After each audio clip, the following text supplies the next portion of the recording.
আসসালামু আলাইকুম। আশা করি সবাই ভালো আছেন। আজকে নিয়ে এলাম আপনাদের জন্য ডাল দিয়ে আম রান্নার রেসিপি। প্রথমে দিয়ে দিলাম তেল, তারপর দিলাম পেঁয়াজ, রসুন, দিলাম শুটকি। আপনারা চাইলে এটা স্কিপ করতে পারেন, তবে দিলে মজা হয়। তারপর নেড়ে চেড়ে একটু লাল করে নিব।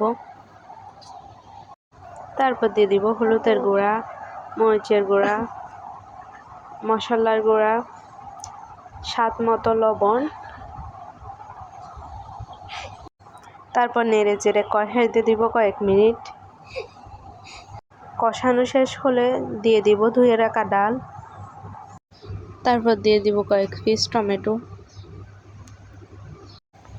পরিমাণ মতো দিয়ে দিব পানি। ডালগুলো ফোটার জন্য রাখবো নেড়ে চেড়ে 5 মিনিট।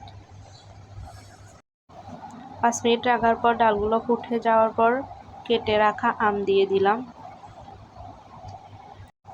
তারপর দিয়ে দিলাম কয়েকটা লঙ্কা। এভাবে রাখবো কয়েক মিনিট। ফাইনালি আমাদের রান্না complete. Please guys like subscribe করিয়েন এবং কমেন্টে জানাইন আমার রান্নার ভিডিও আপনাদের কেমন লাগে।